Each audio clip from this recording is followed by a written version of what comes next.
other things. So that's most of your modeling. You're good on most of the modeling at this point? Yeah. Okay. The next thing that we covered last week, camera perspective, was lighting. That was a big thing last week, or it's a big subject, and we introduced it last week. I'm just going to drop that figure on the stage for the moment, give us something to play with. Here are our basic lights. This light is called an Omni light. It points all directions at once. Kind of think of a naked light bulb or a candle or something like that. Most of the time, as photographers and cinematographers, we like to really control exactly where the light's going. And so most of our work will be done with a spotlight. Okay? When we're lighting things, we're going to be working a lot with spotlights. A target light is a spotlight that points at a null object. Some people prefer to, instead of trying to line up their spotlights, prefer to have a null object so they can use that and put it where they want to get the light to point in the right direction. I usually use a spotlight with a target tag for an object, but I'll show that in a minute. The area light is, think of the fluorescent lights over top of us. They're big rectangular lights, right? And so when we need that type of broad-based illumination, that's what the area light is.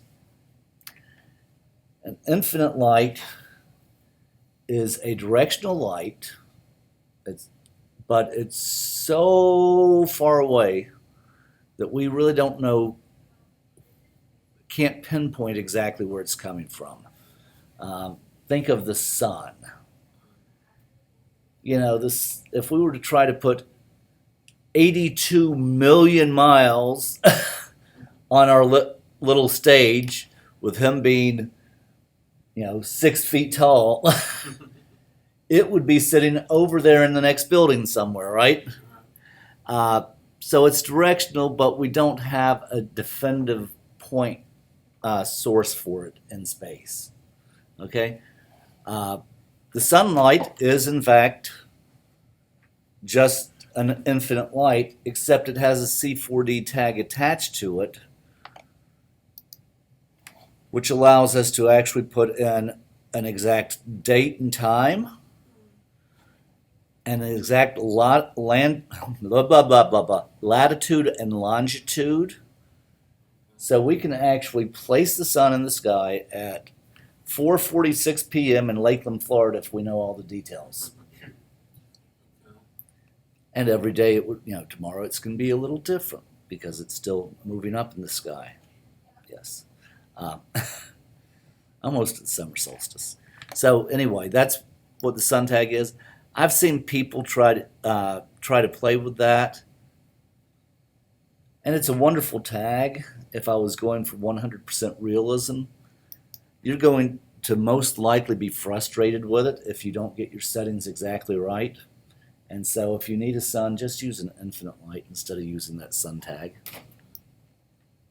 And I have never played with a PBR light, so I have no idea what all it does. It's another type of area light. Okay. So that's what a PBR light is. It's just another type of area light. Okay. Now I've touched it. Okay, so when we look at lights, and you can just drop that in there and change the type of light, change it from an omni to a spot to an infinite to an area. So you don't really even have to go hit all those buttons. You can just drop the light in and change it. Like I said, most of the time we're dealing with a spotlight. So I'll go ahead and use my spotlight here.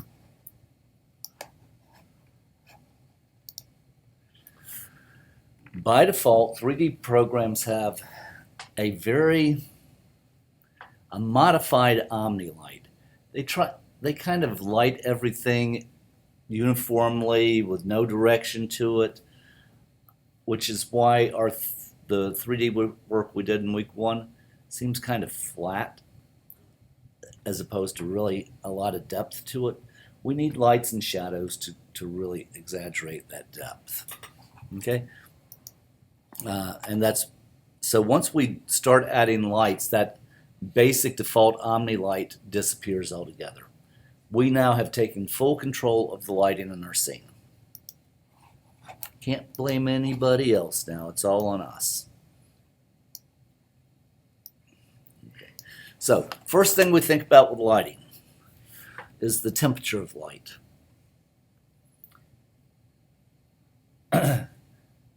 We usually think of noon light, middle of the day light, as being almost white or white in nature. But early morning and late in the evening, as the sun's setting or rising, it tends to be yellow, right?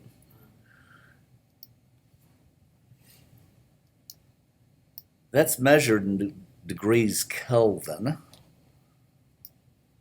If we were to take a rod of carbon and heat it somewhere around 3,000 degrees, it starts glowing red, and then as we continue to heat it, it starts glowing yellow and orange and then yellow. And then when it hits 5,000 degrees Kelvin, it glows white, and as we move beyond that, it starts to glow blue. And so if I were to render this, it's kind of got see how it has kind of an afternoon feel to it? It's kind of soft. If, on the other hand, I were to take it up a little bit, feels kind of cold and clinical, right? And I probably have too much saturation in that, but that's all right. Yeah, it just feels very clean, very sterile. And so the color of our light adds a lot of characteristics.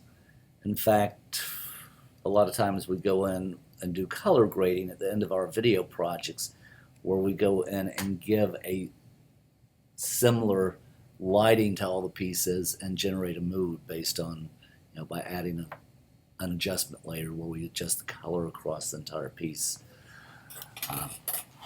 So we've probably, you may or may not have picked that up last month. By the way, if you are trying to get a nighttime scene,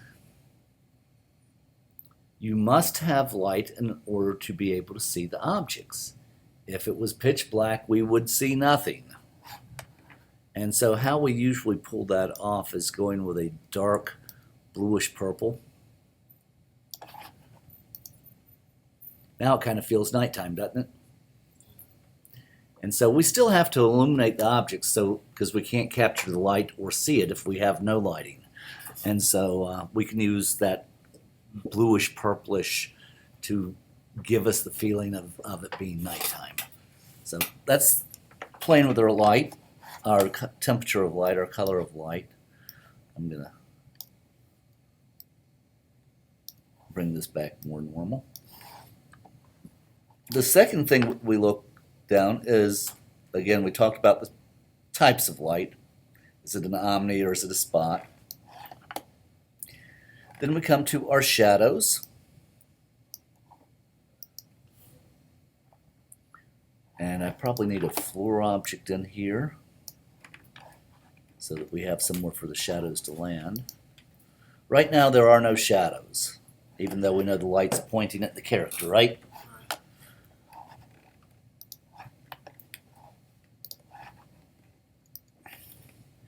The fastest shadow to render is the ray traced or hard shadow. Very quick and easy. It just basically reads where the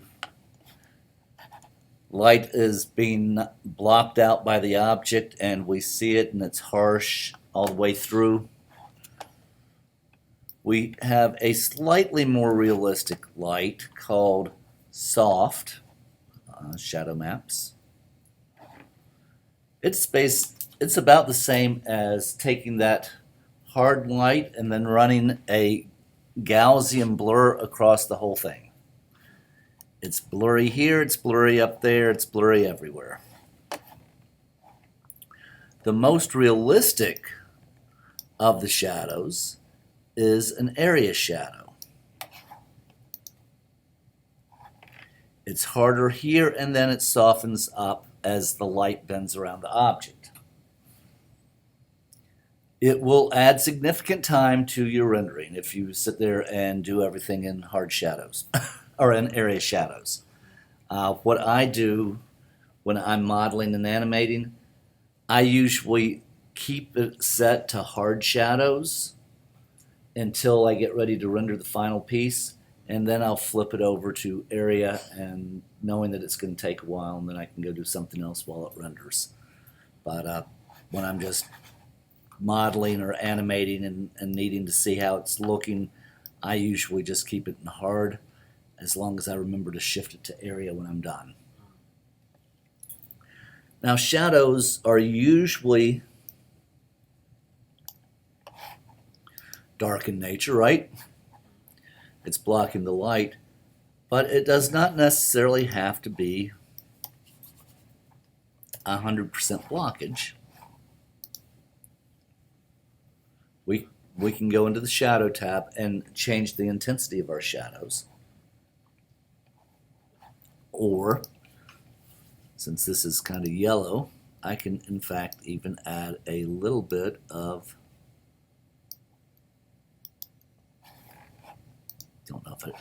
I added just a little bit of blue into that, which is the complement of yellow, to exaggerate or the contrast of color there.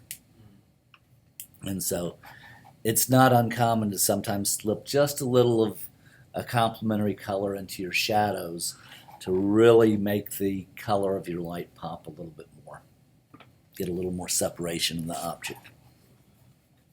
Okay, go back to our general here for a moment.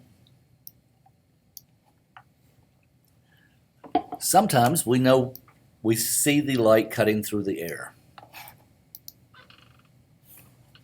If there's fog, if there's dust, that kind of stuff, right?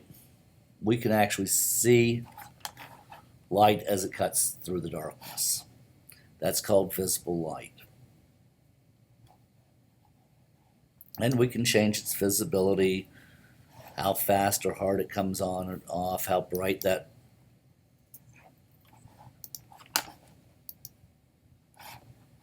it is, and we can even make it so the light changes color using a gradient as it cuts through space. It's going to go from red to, say, yellow.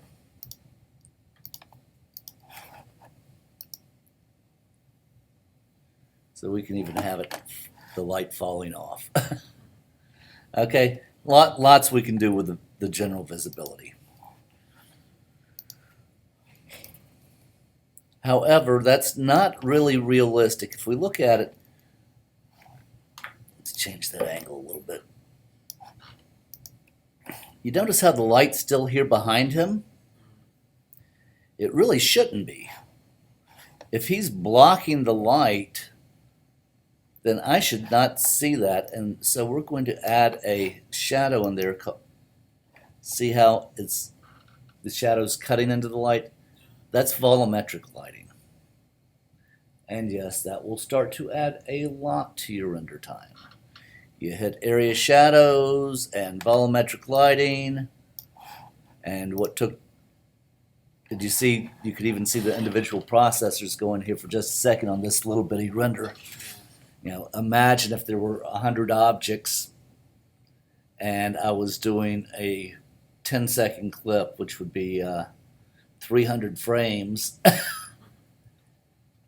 I could go have lunch and then come back if I have volumetric lighting and area shadows on. Okay, one of the things about the volumetric lighting, you'll notice that the lighting and visible lighting in general too. See how it's very constant feeling? Well, we can come into noise and we can add noise.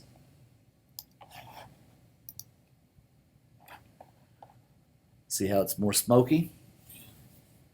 And so it starts to feel a little more normal even there. With this type, when you get over to animating it, this will actually, you can go in and change whether it's more wavy or hard turbulence. But if I were to animate even just this scene, this cloud-like movement would be moving from frame to frame, and how quickly it's moving, and etc., we can go ahead and start fine-tuning and playing with that a little bit more. Okay? At the moment, let's turn hard, and that needs to be volumetric. Yeah. I'll turn my noise off here for a moment.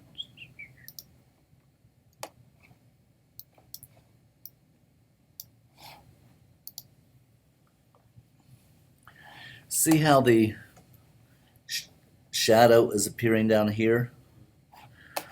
If I do not want the light hitting the floor, therefore no shadow hitting the floor, I can tell it to exclude the floor.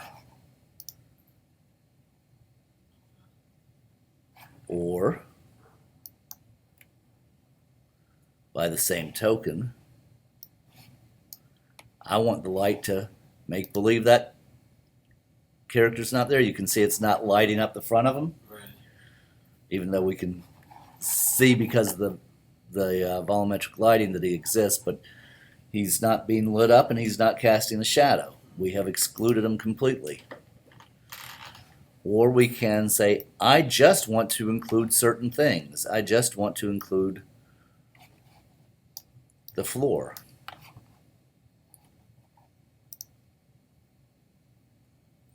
Again, but that's a really neat feature that you really cannot do in real life. We use scrims and barn doors and all sorts of things to keep light from projecting on things that we don't want it to when we're doing cinematography and photography. We can just simply say, yeah, I don't want the light hitting that object. Bam.